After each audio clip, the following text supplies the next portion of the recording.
I'm Elizabeth Eve King. And I'm Andrea Goyan. Welcome to MetaStellar Storytime. Today, we're going to be hearing Hungry for Love by Gordon Grice, read for us by Andrea Goyan. Thanks, Andrea. Welcome. One, he used to have choices. Now he has a hunger. He needs to find his fiancée. Right now, though, he's in the rigid dark, in the aftermath of dreams. In one of them, his flesh caught fire. The tongues of flame revealed themselves as 50,000 ants, each one hungry and red and frantic with its mandibles. Waking tells him there are no ants. That's only how his flesh feels. His skin shimmers within. He can barely contain his multitudinous appetites. Two, coffin lid and sifting earth part like gauze and sugar.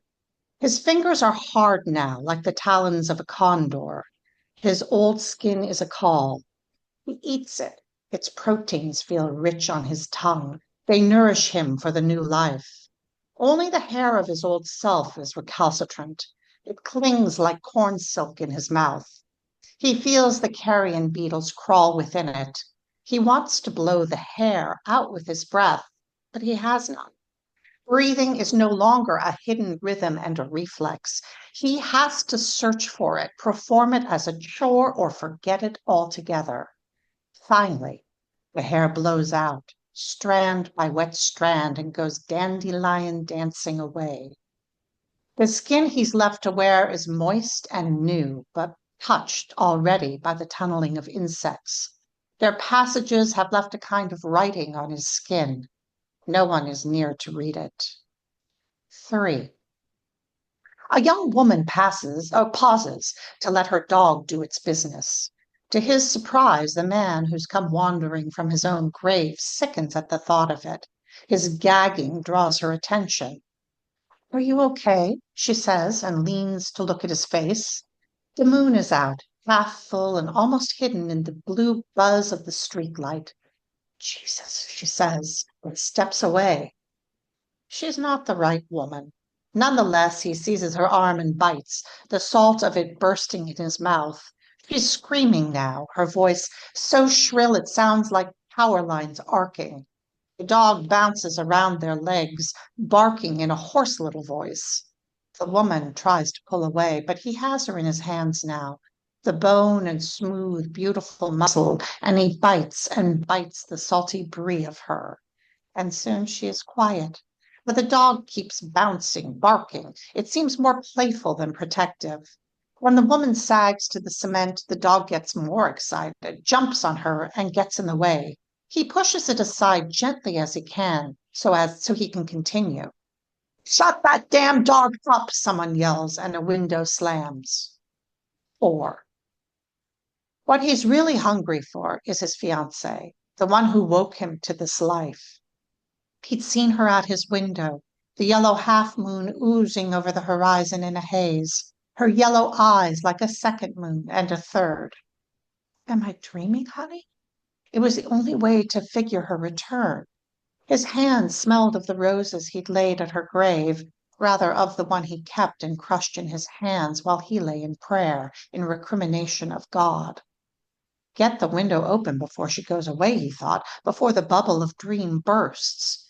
She said nothing, seemed eager for his embrace. He smelled the sex and the surprise of her a moment before he felt what she was doing to him. How long since then? The moon remained a half, the same half or another. Five. The sun is for the living. First light makes him find a place to fold himself away between a brick wall and a box of trash. While he sits through slow hours, flies come to him and kiss him on the lips and eyes. Why not? His hunger for love became literal that yellow moon night and left him bleeding. If he found his fiancée again, he'd greet her with teeth.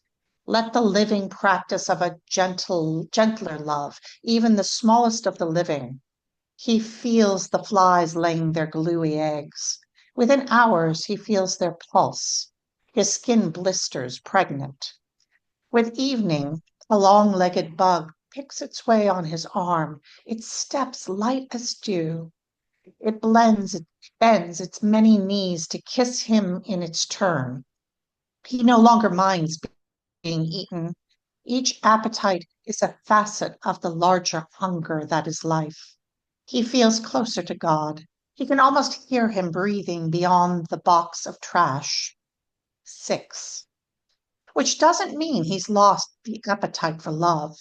He mistook it for rage. It's easy when your flesh feels on fire and everyone in town wants a piece of you. If he finds her, he'll bite and be bitten in return. Husband and wife are one flesh. If not, anyone else will do. Wow, that's very intense. Oh, it is.